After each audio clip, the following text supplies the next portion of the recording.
Bismillahirrahmanirrahim. Assalamualaikum warahmatullahi wabarakatuh.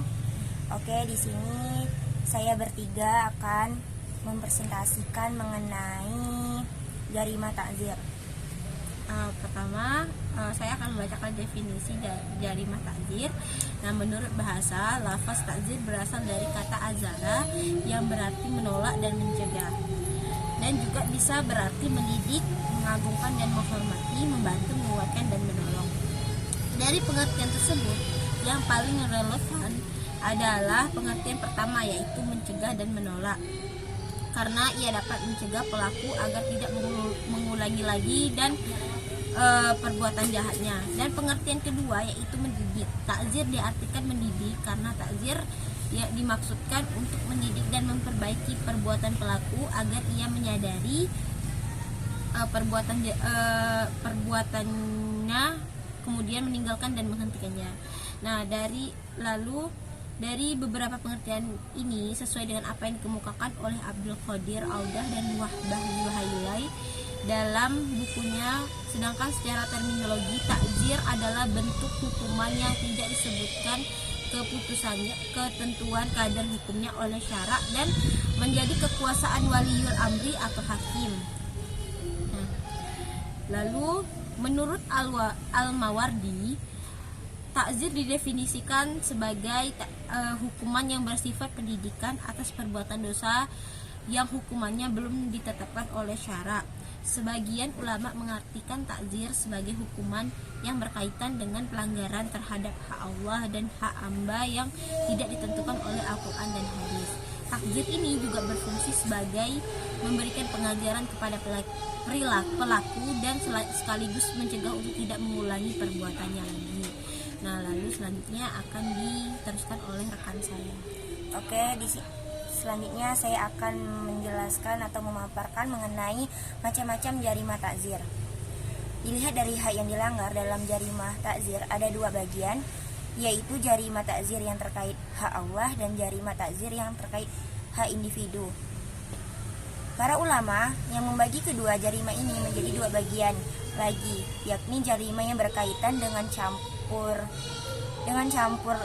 antara hak Allah dan hak individu, di mana yang dominannya adalah hak Allah, seperti menuduh zina, dan campur antara hak Allah dan hak individu, di mana yang dominan adalah hak individu seperti jarima pelukaan. Dari segi sifatnya, jarima takzir ini dapat dibagi menjadi tiga bagian, yaitu yang pertama, takzir karena melakukan perbuatan maksiat.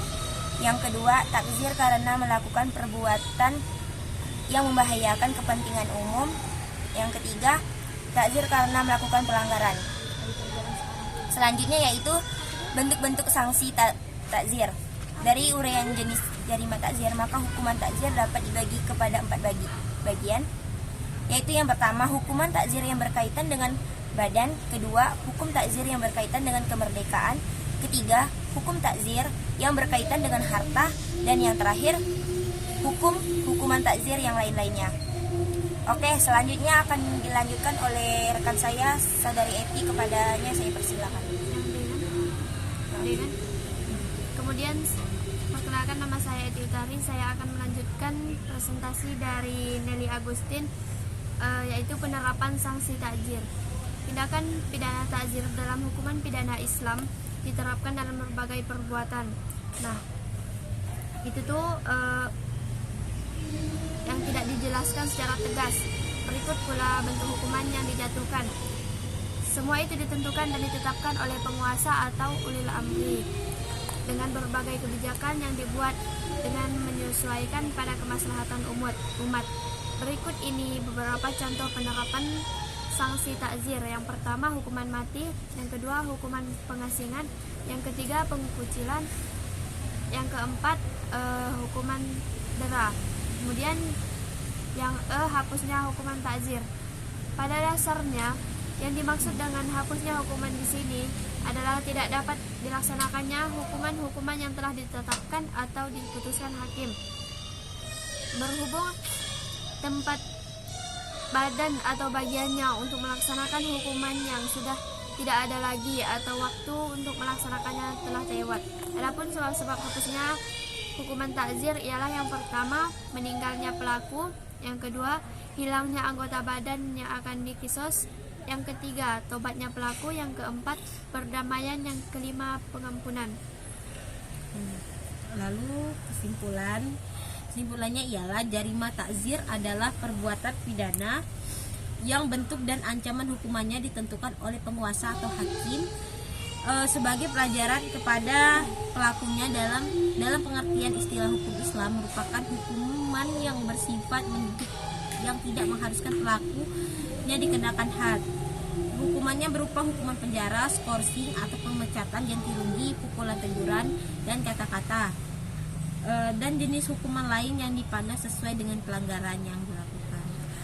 Oke, telah selesainya pemaparan dari kami bertiga. Saya Nelly Agustin dengan NIM 1211206. Dan saya Iti Utari dengan NIM 12112089. Dan saya Widya Ningsi dengan NIM 1211290. Semoga apa yang kami bertiga presentasikan bisa dipahami oleh kawan-kawan.